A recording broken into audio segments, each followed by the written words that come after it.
जो इनको दुख देता है उनको भी सुख देते हैं। यही साधु की परम साधुता। उमा संत कई यही बड़ाई, मंद करत जो करई भलाई। साधु वह जो अपने अमंगलकारी को भी मंगल करता हो, वे साधु। अपनों का हित तो सब कोई करता है, साधु गैरों का भी हित करते हैं। अब आगे स्वामी श्री प्रियादास जी कहते हैं, पंडित प्रबल दिग विजय करी आयो आए, बचन सुनायो जो विचार मोसो कीजिए, विचार मोसो कीजिए। एक दिग्विजयी पंडित, विद्वान पंडित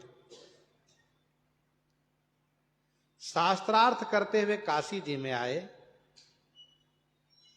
तो काशी के विद्वानों ने पूछा कि आप सब जगह शास्त्रार्थ कर लिए? कहा जगन्नाथपुरी भी कर लिए? कहा मैं वहां तो अभी नहीं गया। तो पंडितों ने कहा आप जगन्नाथपुरी पहले जाइए और सुनिए, काशी जी में अंतिम निर्णय होता है। आप श्री जगन्नाथपुरी में श्री माधव दास जी से शास्त्रार्थ करिए वहां जाकर के, और वहां से यदि विजयी होकर आप आते तो यहां आइए, क्योंकि यहां विद्वानों की नगरी है काशी जी, और यहां समय भी लगेगा आपको, और यहां पर अंतिम निर्णय होगा कि आप सचमुच दिग्विजयी है या नहीं। तो पंडित जी ने सोचा ठीक ही कह रहे हैं, चलो चलते हैं जगन्नाथपुरी। विद्या रूप महत्व कुल धन यौवन अभिमान, खटकंटक देखे जहां रहे न भक्ति निदान। रहे न भक्ति निदान स्वांग सब नागर नगर नारी के, रहे न भक्ति निदान स्वांग सब नगर नारी के। विषय ने हाथ बिकाए नहीं रिजवन बतार के, जगवंचन के हेत सर्वगुण सीखई जिद्या। भगवत भक्ति विहाय कहा किन्यों पढ़ी विद्या। विद्या धन बल पाए के, ज्ञान दान रक्षा करई। सज्जन के विपरीत खल, बाद गर्व दुख करई। बाद गर्व पर दुख करई। विद्या विवादाय धनम मादाय, शक्ति ही परेशान परपीडनाय। विद्या विवादाय धनम मदाय, शक्ति ही परेशान परपीडनाय। खलस्य साधुर विपरीत मेतत ज्ञानस्य दानाय च रक्षणाय। विद्या पढ़ी फिर करते फिर औरन को अपमान, नारायण विद्या नहीं ताहि अविद्या जान। ये पंडित जी आ गए कहाँ? जगन्नाथपुरी में। आकर के श्री माधव दास जी से कहा सुनिए, आप मुझे शास्त्रार्थ करिए। आए बचन सुनाए जो विचार मोसो कीजिए। विचार माने शास्त्र विचार, शास्त्रार्थ कीजिए। तो श्री माधव दास जी ने देखा कि भाई ये तो शास्त्रार्थी है, शास्त्रार्थ करने आए हैं, जिज्ञासु तो है नहीं, ये तर्क वितर्क करने आए हैं, और इनके साथ समय बर्बाद करना बेकार होगा। तो भक्त लोग विवाद नहीं करते, भक्त लोग संवाद करते हैं। तो श्री माधव दास जी ने कहा अच्छा ये बताओ शास्त्रार्थ करने का मतलब क्या है? कहा मतलब यह है कि आप हार जाएंगे तो मेरे इस विजय पत्र में लिख दीजिए कि मैं माधवदास हार गया, और यदि आप जीत जाएंगे तो आप लिख दीजिएगा मैं माधवदास जीत गया। बस इतना लिखना है मेरे विजय पत्र में। कहा ठीक है। श्री माधव दास जी ने कहा सुनो शास्त्रार्थ करने की आवश्यकता क्या है, लाओ मैं लिख देता हूं। जगन्नाथपुरी के निवासी मैं माधवदास आप श्री पंडित जी से हार गया हूं। कहा ठीक है, लिख दिया। दई लिखी हारी काशी जाए के निहारी पत्र, दई लिखी हारी, हार लिख दिए हैं, पढ़ भी लिया, ठीक है, संतुष्ट हुआ। ये पंडित जी आ गए काशी। दई लिखी हारी काशी जाए के निहारी, काशी में जाकर के पंडितों को बुलाया, विद्वानों को बुलाया और बड़ी सेखी बघारते हुए, बड़ी बड़ी बातें करते हुए कहा, देखो मैं ही हूं सर्वश्रेष्ठ विद्वान, धुरंधर विद्वान, देखो जगन्नाथपुरी से भी विजयी होकर आया हूं। तो पंडितों ने कहा, आप अपना विजय पत्र दिखाइए, हम पढ़ें, कहां कहां से विजयी हुए हैं आप।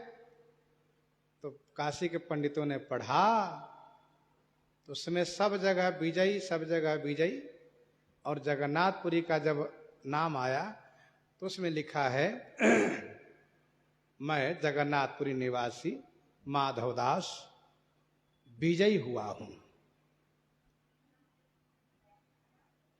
पंडितों ने कहा, आप तो यहां हार कर आ रहे हो।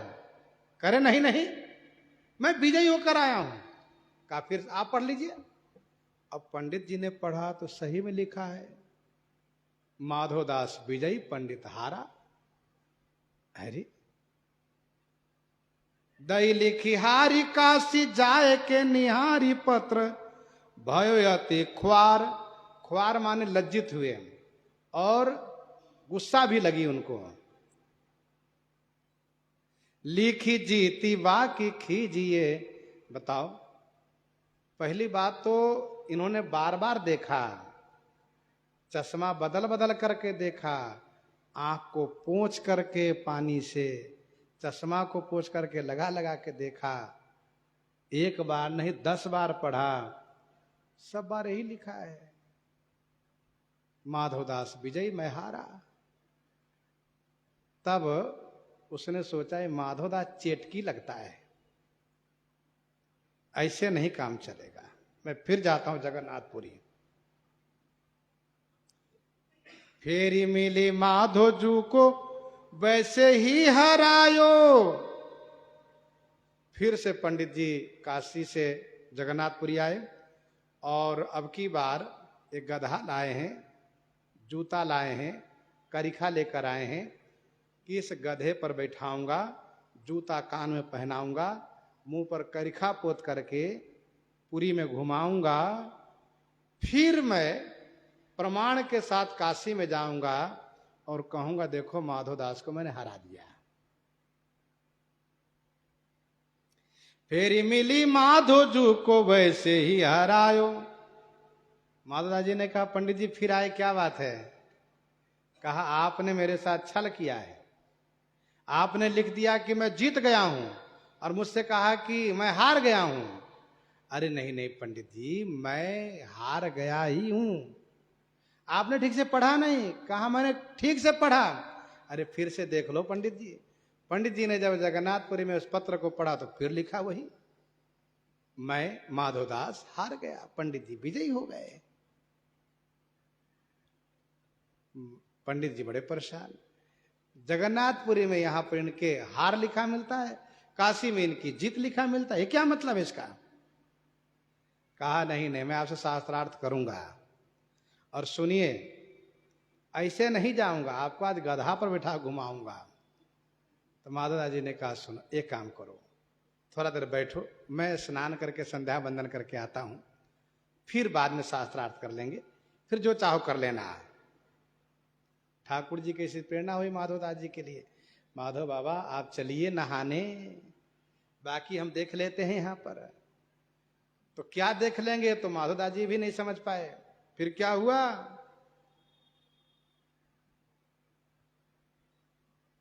पंडित जी लाए हैं, एक खर को मंगाओ, कहे चढ़ी तब दीजिए, जब इस गधा पर बैठिए तभी मैं प्रसन्न होऊंगा, मानूंगा कि आप हार गए। कहा ठीक है।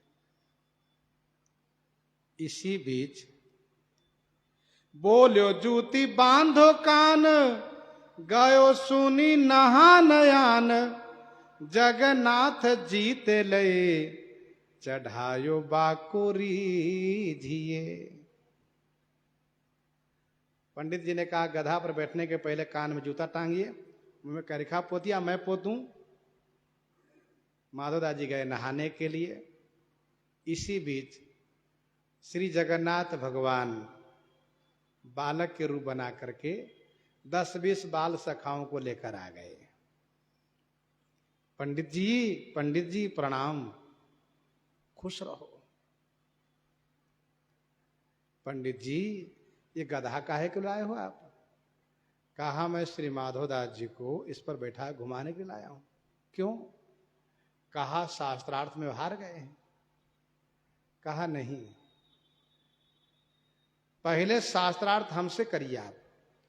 तो पंडित जी ने पूछा तुम कौन हो? इन्होंने कहा मैं श्री 108 परम पूज्य स्वामी श्री माधवदास जी का चेला। अच्छा, कहा पहले चेले से शास्त्रार्थ करिए, फिर इसके बाद जब तक गुरुजी नहा के आते हैं फिर उनको बैठाइए गधे पर। कहा ठीक है। माधवदास जी ने शास्त्रार्थ तो किया नहीं था, वे तो टाल दिए थे, लेकिन भगवान श्री जगन्नाथ जी शास्त्रार्थ शुरू कर दिए। शास्त्रार्थ क्या किए? भगवान जगन्नाथ पहले उसकी बुद्धि को हर लिए, उनकी स्मरण शक्ति को छीन लिए, और पंडित बेचारा मूर्ख हो गया है।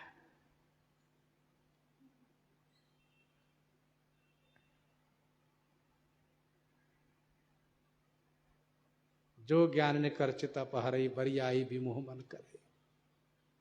जो चेतन कहा जड़ करही, जड़ ही करही चैतन्य। भगवान उनकी स्मृति छीन लिए, स्मरण शक्ति छीन लिए, मूर्ख हो गए पंडित जी। और इसके बाद साधारण प्रश्न कर दिए, साधारण से साधारण प्रश्न। पंडित जी अवाक हो गए, कुछ बोल ही नहीं पा रहे हैं। क्यों पंडित जी बताइए, क्या मतलब है इसका? और अभी तुरंत बताइए, ऐसा नहीं कल का समय नहीं, अभी तुरंत बताइए। अच्छा इसका नहीं, दूसरा उत्तर दीजिए, इसका प्रश्न इसका लीजिए। 4-6 लगातार प्रश्न रख दिए, एक भी उत्तर, साधारण से साधारण प्रश्न का उत्तर नहीं बता पा रहे हैं।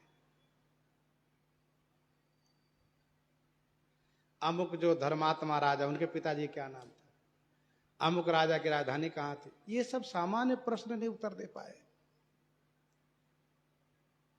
अमुक भगवान का अवतार किस काल में, किस कालखंड में हुआ, क्यों अवतार हुआ, बिल्कुल सरल सरल प्रश्न रख दिए, एक भी उत्तर नहीं। तब भगवान ने कहा सुनिए, इसी विद्या के अभिमान पर आप हमारे गुरु जी को गधा पर बैठाने आए हैं। अब सुनिए, बैठिए शांति से। अपने मित्रों से कहा मित्र सुनो, पंडित जी के मुंह में करिखा लगाओ। तो बगल में बैठा है उनका, अब कोई साधारण है ना भगवान जगन्नाथ, तुरंत एक उठा और तुरंत उनके मुंह में करिखा पूरा पोत दिया। दूसरे से कहा सुनो, इनको जूता कान में टांग दो, बांध दो इसको कान में। कहा, इसके बाद फिर कहा बैठाओ गधे पर। 4-6 लड़के मैंने गधे बैठा दिए। और इसके बाद भगवान श्री कृष्ण एक डफली लिए, हुर्र कुर्र करते हुए चल दिए। अब जगन्नाथपुरी के उस मुख्य राजमार्ग से पंडित जी को लेकर चले हैं। बेचारे पंडित जी बड़े लज्जित हो गए, और खास करके उसी रास्ते से लेकर के चले हैं जिधर से माधवदास जी को नहा के आने का रास्ता है। माधवदास जी महाराज दर से नहा के आ रहे हैं। कोई बात नहीं, चले देखते हैं क्या पंडित जी करते हैं। तो देखा पंडित जी तो गधा पर बैठे चल रहे हैं, और फिर तो भगवान जगन्नाथ 10-20 अपने मित्रों को लाए, और यहाँ पुरी से सैकड़ों की संख्या में लड़के लोग सयान लोग साथ लग गए। अब तो बड़ी भीड़ हो गई और बड़ी हंसी हो रही पंडित जी की। इसी बीच श्री माधवदास जी ने देखा तो कहा क्यों पंडित जी, आपको इतनी जल्दी पड़ी थी? अरे मैं नहा के आ रहा था, आप खुद ही गधा पर बैठ गए। तो पंडित जी ने कहा, महाराज भला गधा पर बैठने किसी की शौक होती है? अरे घोड़े पर बैठने की शौक होती है, हाथी पर बैठने की शौक होती, गधे पर नहीं। तो आप क्यों बैठ गए? पंडित जी ने कहा, आपके चेले ने मुझे हरा दिया, इसीलिए मुझे इस पर बैठाया है, गधे पर। क्योंकि शर्त यह है कि जो हारेगा गधे पर बैठेगा। कौन चेला? पंडित जी ने पीछे घूम कर देखा, कहा वो देखो सामने चेला आपका है। जगन्नाथ भगवान दिखाई दिए। अब माधवदास जी ने देखा जगन्नाथ भगवान है। तो जगन्नाथ भगवान ने कहा, आप ये क्या कर रहे हैं बताइए? अरे प्रतिष्ठित पंडित जी है, इनके सम्मान को बनाए रखना चाहिए था। अरे मैं नहाने क्या चला गया, गलती मेरी है, मैं पहले गधा पर बैठ लेता तो पंडित जी को इस तरह से फजित नहीं होना पड़ता। अब माधवदास जी ने जैसे टेढ़ी दृष्टि करके उधर देखा, भगवान तुरंत कान पकड़ते गायब। तुरंत माधवदास जी ने उनको गधे से उतारा है। और पहले साधु महात्मा लोटा रखते थे, बड़ा लोटा कमंडल, लोटा में जल भर के ला रहे थे। जल से उनको मुंह धोया, फिर उसके बाद ले जाकर नहवाया, तिलक लगाया, उनको बढ़िया कपड़े पहनवाया, बड़ा सम्मान दिया। तब वो पंडित बेचारे सोचने लगे कि बताओ, इनके चेले ने मेरे साथ वो व्यवहार किया और ये कितने बड़े महात्मा हैं। और फिर माधवदास जी का स्पर्श जो हो गया, जब द्रवई दीन दयालु राघव साधु संगति पाइए, जहि दरस परस समागमादिक पाप राशि नसाइए, पाप राशि नसाइए। जही दरस परस समागमादिक पाप राशि नसाइए। विद्वान के सारे पाप नष्ट हो गए, सारे अभिमान समाप्त हो गए, तुरंत प्रपन्न हो गए, चेला बन गए। और श्री माधवदास जी ने उन्हें भक्ति का उपदेश किया, वे बहुत बड़े भक्त बन गए। तो इस प्रकार से माधवदास जी महाराज का नित्य नया चरित हो रहा है। इन्हीं के साथ आज सीताराम सीताराम सीताराम सीताराम।